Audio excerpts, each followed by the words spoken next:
Hey everybody, welcome back to Threat X3 Productions. I am Nick, here to bring you another review. Yeah, we'll go with that. The preview review. So this weekend we had Knockout City had a cross-play beta, and it was pretty cool. So if you haven't played it, unfortunately, it was just for the weekend. It will be released on May 21st, so now it's my job to kind of let you know what it's about, what I think about it, and whether or not it should be played or not. So obviously this is a beta. There are things that are going to be changed, but I do think that obviously since it's April now and it comes out on May 21st, they've got about a month and a half. There could be some minor things that they change, but overall, this definitely felt like a finished game. Full disclosure, I played on the PlayStation 4. I didn't personally have any issues as far as staying connected. My game seemed to run really smooth. There was one or two where somebody might have had a bad connection, so there was a little bit of rubber banding, but it wasn't enough to really hinder the gameplay, so I don't think it was a big issue. If you had any issues with it, please go down in the comments below. Let me know what your issues were. It's definitely something to think about when you're thinking about whether or not you want to play this game when it comes out, purchase the game, all that. So let me know down in the comments below. Let's start a conversation about that. Personally, though, I did not experience any bad things, which is great. Honestly, I really kind of like the game. It's a really fun game. It's got pretty colors, it's got cartoony characters, so it's very family friendly. It's something I can play in front of my daughters without having to worry about whether or not they're gonna see some guy's head get blown off or something. So that's really nice. But it's still just as fun as if I would be blowing someone's head off or pulling off some really cool moves and everything. So I really like that about it. I think the best thing about Knockout City is the fact that it's actually pretty simple. The overall premise is extremely simple, but then the skill ceiling can be pretty high. You can pick up and play the game. You can understand basically how to do things within moments. So as far as playability for just a average Joe picking up this game, that makes it really likely that they're willing to put in the time to get better at it because it's so simple to pick up. The thing I like to compare it to would be something like Rocket League. Rocket League is basically soccer with RC cars. Really simple premise. You hit the ball with the car and you try to get into the goal. But then what makes that game so good is its skill ceiling. Because yeah, sure, you can get by just doing normal stuff, and you can even have a lot of fun with that. But if you really want to play with the big dogs, so to speak, you have to start getting good at aerials and hitting it with the backside and doing all these flippity doopities, and that's great. But if you just want to play a casual game, it's also so much fun to just have fun in. And that's exactly what Knockout City is it's dodgeball, an extremely easy premise, but the skill ceiling is what makes this game so great. There's so many intricacies to the game itself. So let's talk about the game a little bit. So each character has 2 hearts. If you get hit, a heart gets taken away. If you get hit 2 times, you're knocked out, and it takes about 5 or 6 seconds for you to respawn. So obviously that can put your team at a disadvantage if you happen to be playing a team mode. What makes it more simple is when you're throwing the ball, it actually locks on to characters. So you don't have to worry about a ball which is not going that fast and having to lead the target to throw it. So it's actually really cool when it locks onto him, and then when you throw it, the ball still basically homes in on that person. But then there's plenty of intricacies and defenses that you can use to either not get hit or to get better at hitting people. So what do I mean by that? Obviously, you can charge up the ball, so you holding down on your right trigger charges the ball. The more you charge it, the faster the ball goes, and therefore making it harder to catch. So then you can catch it. You have to be able to catch it within a certain time window, because basically if you don't, you leave yourself open for a second, because the animation takes a second to, adjust itself. And so there's a window where you leave yourself vulnerable if you don't catch it. So that's really cool. But then there's many different ways, many different skills that you can start getting better at, like a dodge.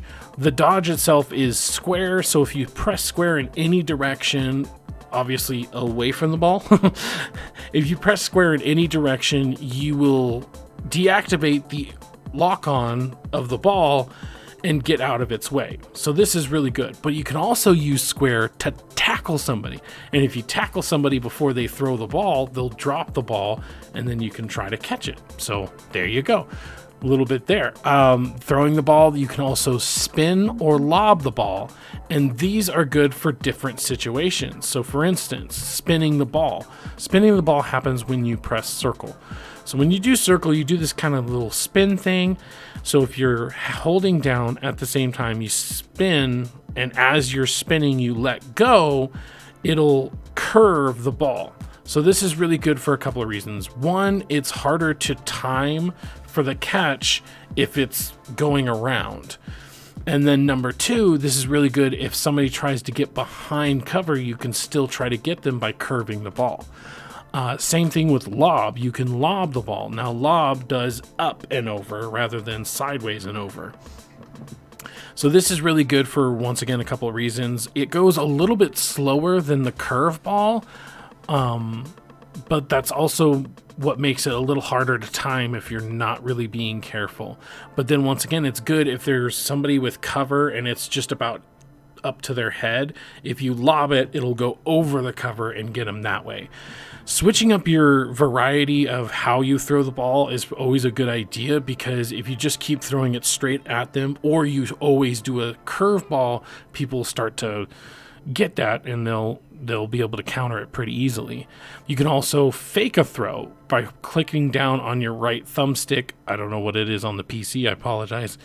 You can fake a throw. This will obviously, they'll try to catch it, and then there'll be a vulnerable second, so then you can throw it at them and hopefully get a hit that way. The game modes are pretty simple. There's an easy one that's just like a knockout one, so whoever gets to 10 knockouts first wins the round. The best 2 out of 3 wins the game.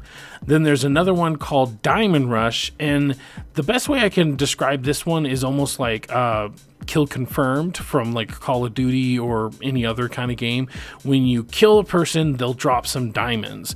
Then you pick up those diamonds to get points. And if they get more knockouts in a row, when you finally do take them down, they'll be worth more diamonds. The first team to 30 diamonds wins. And so using all these different skills can be really great because it just makes the game more fun.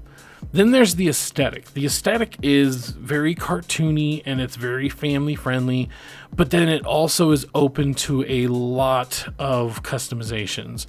Like I've seen, very futuristic looking things. I've seen kind of like grease monkey kind of looking people, and it's all really cool. So this has the potential to be kind of like Fortnite in the sense of all the different customizations that you can have, which is really cool. I would say that the best thing about this game is just being able to play and have fun. Just do a couple of matches or do a couple of rounds or something and just have a lot of fun with it. There are private matches, at least in the beta. It was right at launch, so that's great. If it happens at launch, that's good, because then you can just find a group of people who maybe aren't too sweaty and they just want to have fun and just, get into a private match with them.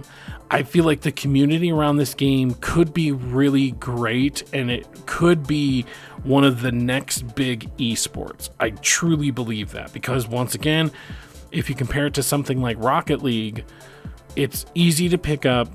hard to master, and that's a good combination when it comes to something for an esport, because it's also its own little sport even outside of video games. So like I feel like that's another really good connection. I'd say its biggest negative, unfortunately, is the fact that it'll be coming out on May 21st for $19.99. So a lot of you might say, well, that's not that bad. $20, that's nothing. Why I think it's a bad thing is the fact that if this would come out free to play, then its audience would be 2-3 times as many as the people willing to buy this. I feel like the amount of people willing to buy this is going to be smaller than the amount that would just download it because, hey, here's something new on the store. It looks cute. I'm going to download it. There is the chance that it might be the next Among Us or Fall Guys. And I would say that what made Among Us and Fall Guys probably the most successful is both of those games have a free version, at least when it first came out. So Fall Guys came out to PlayStation Plus. So for a whole month, after you hear all your streamers playing it, after you hear all your friends playing it, you could just get it on PlayStation Plus. Obviously on Steam, you had to do $19.99, so it's a similar situation. And then Among Us, you can get it free on your phone, or you can get it for $4.99 on a Switch or on the PC. So that one has a lot lower barrier of entry, but still, I feel like that's one of the main reasons that those games took off the way they did, or part of the reason. Obviously, they're really good games, and that will help this game become, a cult classic, or even one of the next big event kind of things where everybody seems to be playing it. But I do feel like it would just have a little bit better of a chance if it didn't have a price tag at all. So maybe this will come out free for PlayStation Plus. Maybe it'll come out free for something else. I really hope it does. Even at $19.99, I do believe this game is worth it. The only thing that can be worrisome is the microtransactions. The store is set up just like a Fortnite, which is apparently just how everything's gonna freaking be nowadays. Everything's gonna be Fortnite, where you have your things that are refreshed daily, you have your things that are refreshed weekly, and while that's not inherently bad, and you can get a lot of these for it's still bad because it causes FOMO, the fear of missing out. And so some people will spend money on this game because they don't want to miss those really cool pair of shades or something. So once again, if this was free, that FOMO isn't as nefarious because, well, hey, this is a free game. I'm having a lot of fun with this. I want to support the devs. You could say that same thing about $19.99, but that's still a price tag that you're putting on a game, and then I still have to work harder for the stuff that I could get. I don't know. It's such a weird balance beam that I think would just be fixed if they just go ahead and make it free to play. Because then people can just see how awesome it is, and then they get to decide how much they want to spend on it. We can have an argument about microtransactions on a different video. I'm just saying for this particular case, I think that it should be free to play. So anyways, I'm super excited about this. For me, this is definitely going to be something I'm going to buy on day one. This is going to be a day one purchase for me for sure. I cannot wait for it to come out. I've had so much fun of it. Obviously, up here, you've been seeing all my gameplay. Another reason I kind of like this game, I'm really freaking good at it. I'm actually really good at it. I'm not good at competitive games. Not a lot of them. But this game I am super freaking good at, and I've had MVPs several times, so that's not a bad thing. I like it a lot. So anyways, were you able to play Knockout City Beta? Did you have fun with it? What did you think about it? Did you have any issues? Like I said before, let me know down in the comments below. All of our contact is right here on the bottom, so anytime you need to get a hold of us, talk to us, anything like that. Make sure to like, share, and subscribe. It does us a lot of good. We're still kind of a small channel and we're really trying to get our name out there. So please, it would do us a lot of good. Also, make sure to check out all our other videos. We got tons coming out all the time. Thank you so much. This was Nick from ThreatX Reproductions, and you have yourself a good day.